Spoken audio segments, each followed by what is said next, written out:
July 20th, 1969. The Apollo 11 lunar module is descending toward the moon. Neil Armstrong and Buzz Aldrin are inside.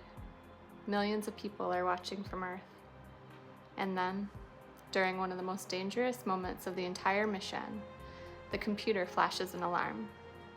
1202. Neither astronaut immediately knows whether it is safe to continue. For several tense seconds, Mission Control has to decide. Do they abort the moon landing or keep going? Houston gives the answer. They are cleared to continue. But here's the lesser-known part of the story. The instructions helping that computer decide what to do were not stored on a computer chip. They were not saved to a disk. And they obviously were not downloaded from the cloud. Much of the software that helped take Apollo 11 to the moon had been physically woven into memory using copper wire. The Apollo guidance computer had to navigate, control, and help fly a spacecraft nearly 250,000 miles from Earth. It also had to be small enough to fit inside the spacecraft and reliable enough to work where no repair technician could ever reach it. The software was developed by programmers at MIT's Instrumentation Laboratory, including a team led by Margaret Hamilton. But writing the software was only the beginning. Before that code could fly, it had to become something physical.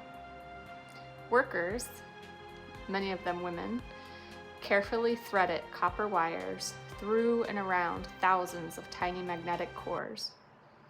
If a wire passed through a core, the computer read one value. If it went around the core, it read another, 1 or 0, through or around. Each path of copper wire became part of the computer's permanent memory. They weren't just assembling a machine. They were physically weaving instructions into it.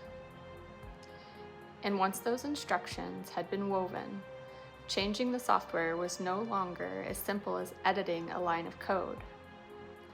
A major change could mean manufacturing an entirely new rope memory assembly. So every instruction mattered, every wire mattered, and there was very little room for error. July 20th, 1969. Apollo 11 is approaching the lunar surface.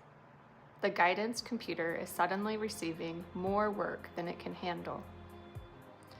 The 1201 and 1202 alarms begin appearing, but the computer does not freeze. It does not try to complete every task and then fail. Instead, its software recognizes the overload. It drops the less important work.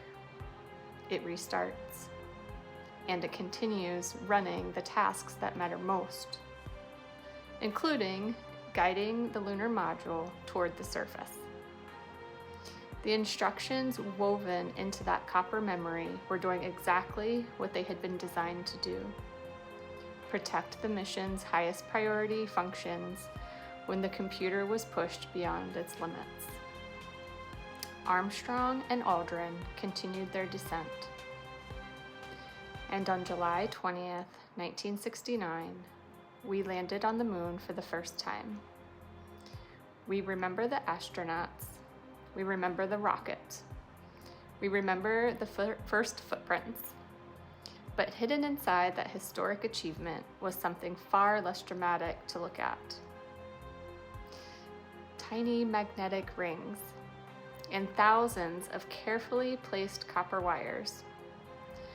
The code that helped guide Apollo 11 was not merely written, it was made by hand. It was tested, it was woven. And when the mission reached its most dangerous moment, it worked. So the next time you look at an ordinary piece of copper wire, remember, sometimes the smallest and least visible parts of a machine are carrying the most important instructions. What other world-changing technology is hiding inside something ordinary? Every technology has a story. Every story begins with curiosity. So stay curious. The next story is already waiting.